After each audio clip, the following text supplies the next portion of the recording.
Bonjour à tous, j'espère que vous allez bien en cette période de confinement et je voulais venir, compléter la vidéo qui vous est envoyée de Johanna Smith, donc en rappelant ce qui est vraiment important, hein, que vous ayez un patient qui puisse vous dire dans quel lieu il est, s'il a des gens à proximité, de quoi il dispose pour s'installer, de façon à être sûr, si jamais la consultation, devenait un petit peu compliquée, que la personne avait une angoisse, que vous sachiez qui est à proximité.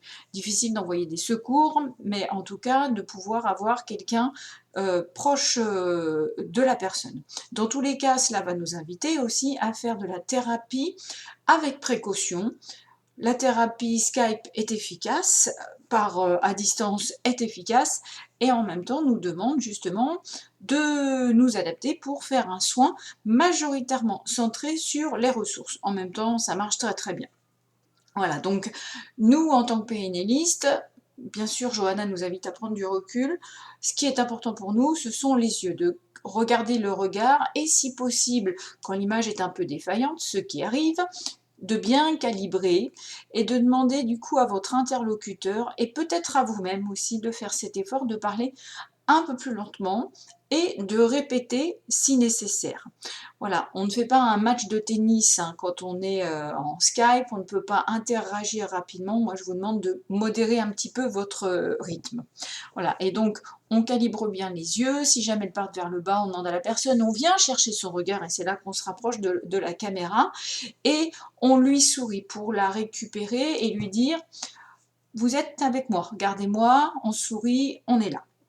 Voilà. Moi, je vous invite aussi à faire ce que je fais, c'est-à-dire à mettre de l'énergie, de la vitalité dans vos mains, dans votre voix, de façon à ce que la personne vous sente là aussi, puisqu'effectivement l'image est plate, mais en même temps, voilà, quand vous œuvrez en bougeant vos mains, en articulant bien, vous donnez de la vitalité et puis on donne du 3D, du relief, et une forme de mouvement, et du coup, une ressource kinesthésique qui très intéressant, puisque vous savez que si la personne ne va pas bien, qu'elle se fige, et bien même elle, demandez-lui de bouger et de s'animer de l'autre côté.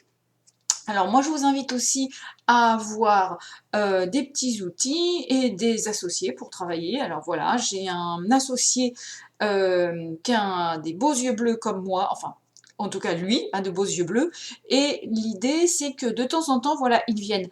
Et du côté patient, moi je les invite aussi de temps en temps à avoir un petit objet comme ça, que je vais leur demander d'avoir à proximité, et puis d'agiter et de faire revenir si jamais ils sont un petit peu perdus en termes de repères, et ben cette petite chose qu'ils vont réagiter, qu'ils vont me montrer, ça leur demande de se refocaliser vers moi et de revenir dans l'ici et maintenant.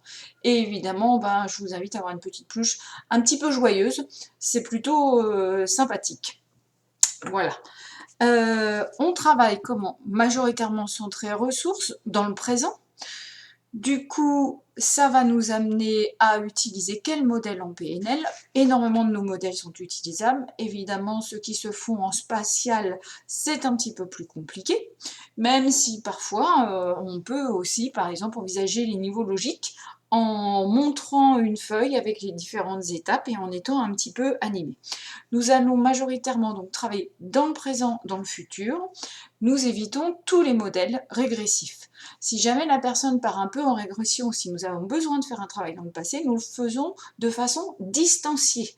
Donc c'est en style informatif, vous demandez à la personne de vous regarder et vous vérifiez qu'elle verbalise bien au passé et que même si elle connecte avec une zone délicate, rapidement vous la ramenez et vous lui rappelez.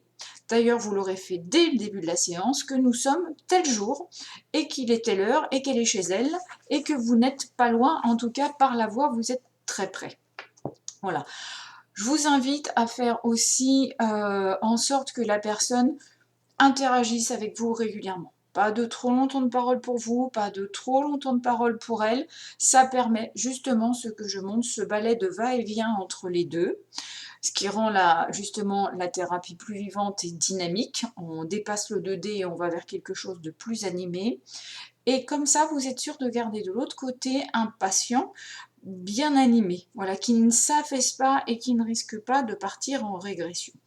Rappelez-vous, en psychotraumatologie, nous avons des petits outils que nous pouvons utiliser.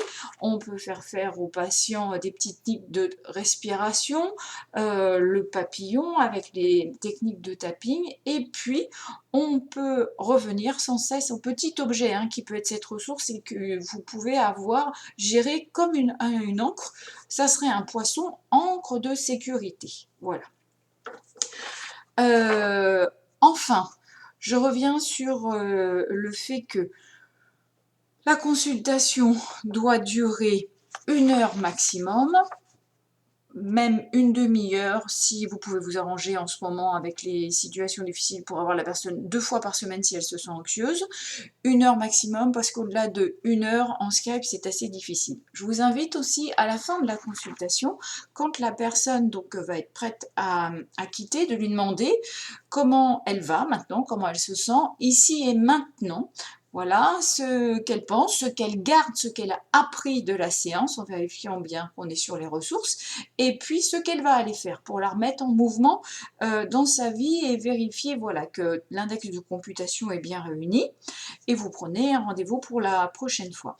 Enfin, dernier point, le confinement. Le confinement, bien sûr, c'est quelque chose de délicat à vivre, et en même temps, je vous invite à en faire quelque chose de positif, à montrer aussi à vos patients tout ce qu'ils vont pouvoir y gagner. En psychotraumatologie, on dirait vous allez normaliser les mots qu'ils vont utiliser eux-mêmes, et surtout de votre côté, ne pas les charger.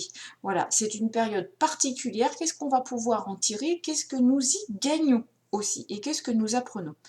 Et de votre côté, je vous invite aussi à avoir réfléchi, et à peut-être le faire maintenant, à ce que vous gagnez dans cette période et tout ce que vous allez pouvoir transmettre également à vos patients de positif autour de cette période de réflexion aussi et de recadrage sur nous-mêmes. Et enfin, rappelez-vous, en psychotraumatologie, ce qui est important, c'est le sentiment d'appartenance. Et là, nous sommes tous unis par ce confinement. Donc, il est bien possible que la majorité des gens s'en sortent plutôt bien.